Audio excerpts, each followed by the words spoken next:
Umbanda, a Protossíntese Cósmica, página 33 a 38. Capítulo 3. Aborda os seguintes temas: os planos de evolução do ser espiritual. Necessidade de evoluir. A queda do cosmo espiritual.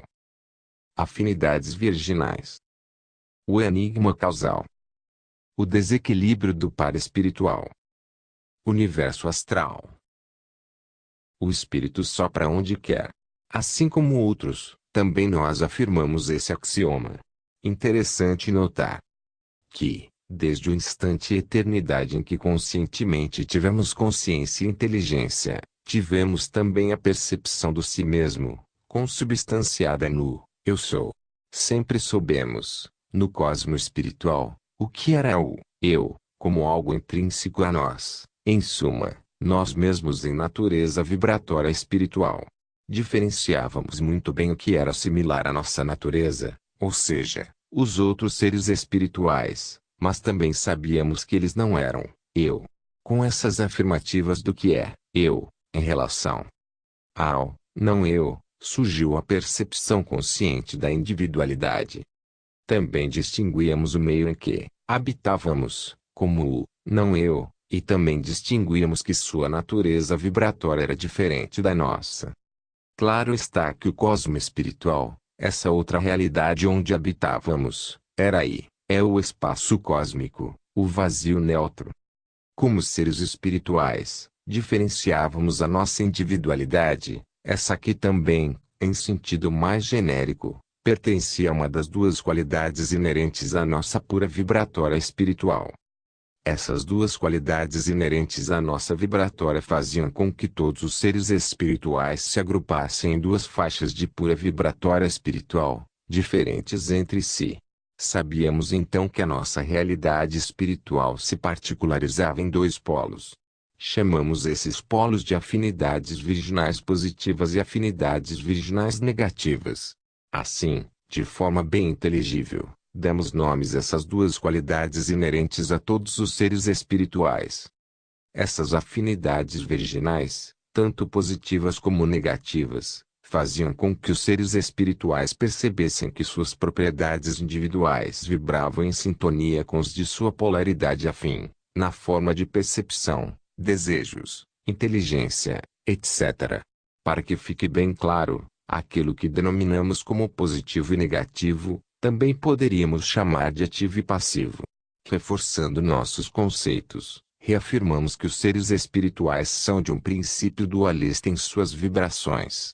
Assim, os seres espirituais também perceberam que se agrupavam em pares vibratórios, e que, se desejassem exteriorizar de forma concreta as suas afinidades virginais, fariam-no através do universo astral, ou seja, um dos lados da casa do Pai, onde a matéria ou energia massa já havia interpenetrado, e, é claro, tudo ficando à mercê de suas propriedades e qualidades. O ser espiritual, portanto, de forma concreta, impregnaria na matéria suas afinidades virginais, surgindo assim a consciência do eterno masculino ou do eterno feminino. Que fique bem claro ao filho de fé que, somente quando o ser espiritual, fazendo uso de seu livre-arbítrio, desceu do cosmo espiritual ou reino virginal, ao universo astral ou reino natural, identificou conscientemente aquilo que denominamos de eterno masculino ou eterno feminino, surgindo assim a diferenciação dos seres espirituais, naquilo que a posteriori veio ser denominado sexo. É por isso que, em sentido cosmogônico, fala-se de andrógeno. Seria, pois, o véu que encobre o par vibratório. No espaço-tempo surge o hermafrodita, isto é, o ser espiritual com seu par no universo astral. Somente depois é que surge a separação dos sexos, significando a perda ou quebra do par vibratório. É devido a esse par vibratório, que confundiam, que ao invés de 7 orixás e Exu surgiram os 16 orixás. Exemplo: Obatalá, Odudua, Ogum, Obá, etc. Quando afirmamos eterno masculino ou eterno feminino, queremos dizer que os seres espirituais que, por exemplo, são da linha do eterno masculino, sempre, exceto casos anormalíssimos, que deixaremos para abordar detalhadamente em outro livro, foram e serão masculinos, não importando se encarnarem e reencarnarem centenas de vezes, o mesmo acontecendo com os seres do eterno feminino. Este universo astral, como vimos, é uma segunda via evolutiva do ser espiritual, mas como veremos, o mesmo ser espiritual pode evoluir na primeira via, ou a do cosmo espiritual. Assim, fica óbvio que no cosmo espiritual ou reino virginal os seres espirituais também podiam evoluir, naquilo que chamamos de karma causal.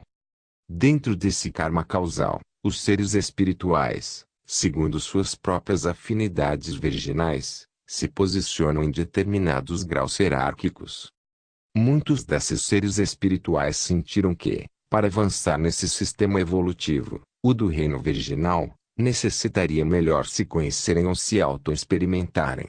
Nesse determinado instante da eternidade espiritual desse ser, sentia ele a necessidade de ser envolvido em veículos de sua consciência, que consubstanciariam suas vontades. Tinha necessidade de experimentar a si mesmo e ao seu par kármico causal ou par vibratório espiritual. É o par espiritual, ativo e passivo, que se completa. São seres de polaridades diferentes que se tornam unos. É também denominado ou vagamente conhecido como almas gêmeas. Sentiriam suas afinidades virginais agregar sobre si a matéria, com suas qualidades e propriedades e, através dela, definiriam certos enigmas-chave de sua natureza vibratória espiritual que obstavam a evolução na primeira via, reino virginal ou cosmo espiritual. Esse enigma virginal era a necessidade de completar-se, de envolver sua individualidade, ativa ou passiva, na de seu oposto e sentir-se pleno. Essa necessidade de romper esse enigma virginal não é inerente a todos os seres espirituais, pois muitos daqueles que não romperam descendo, por suas próprias qualidades individuais quase perfeitas, subirão ainda mais, rompendo-o por cima, se é que assim posso me expressar. No instante luz da eternidade em que o romperam por cima, ficaram conhecendo e sendo senhores desse enigma por baixo.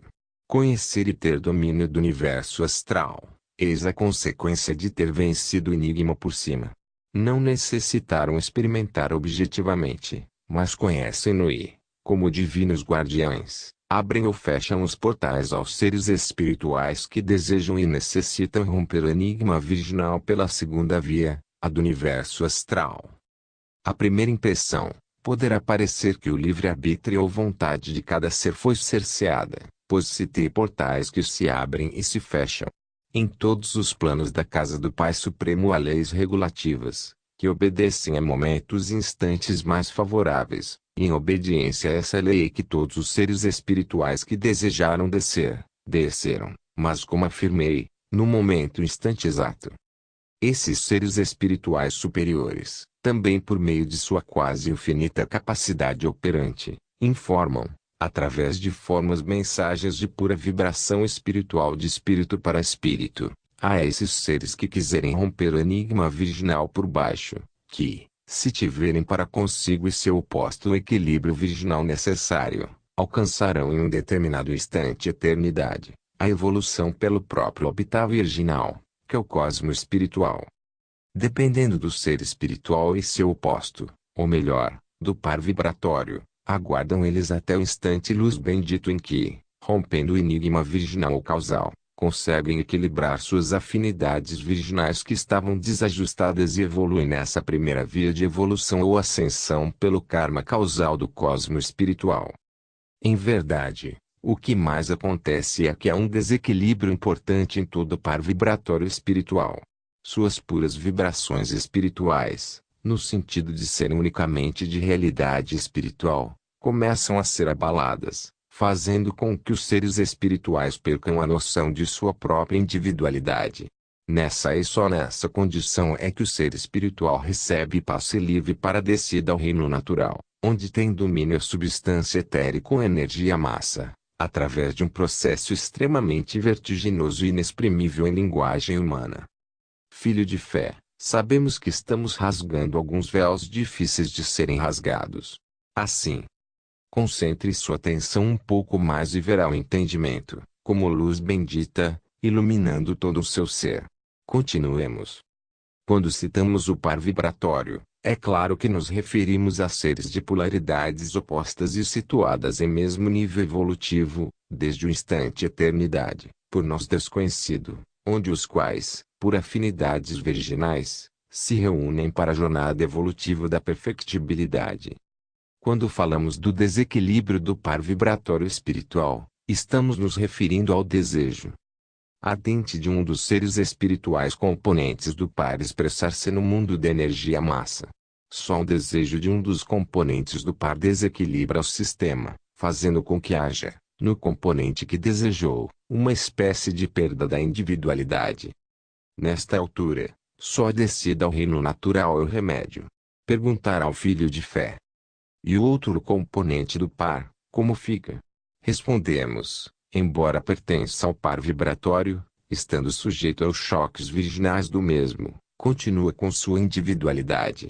Assim, pode acontecer de ter sentido as mesmas necessidades, mas conseguido sobrepujá-las, continuando temporariamente sua evolução no cosmo espiritual.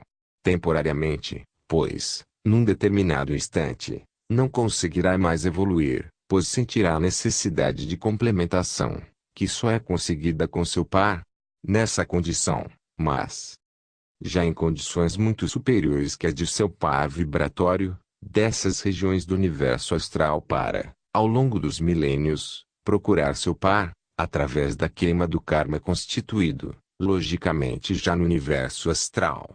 Após essa queima, retornam ao reino virginal, no ponto ou plano em que estavam quando desceram, seguindo doravante o karma causal. Neste momento de nosso capítulo, devemos levantar mais um dos véus que cobre certos conceitos, ainda tabus, mas que de forma bem simples tentaremos quebrar.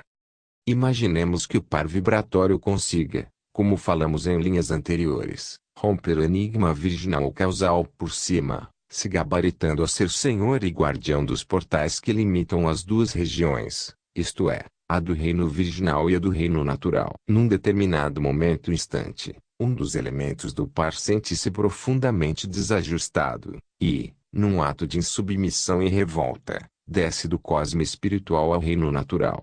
Esse plano virginal superior em que vibrava foi alterado, gerando em outros pares o desequilíbrio, que se consubstanciou na insubmissão e revolta. E esse instante eternidade primeiro que as filosofias religiosas chamam de queda dos anjos, que gerou os conceitos do bem e do mal.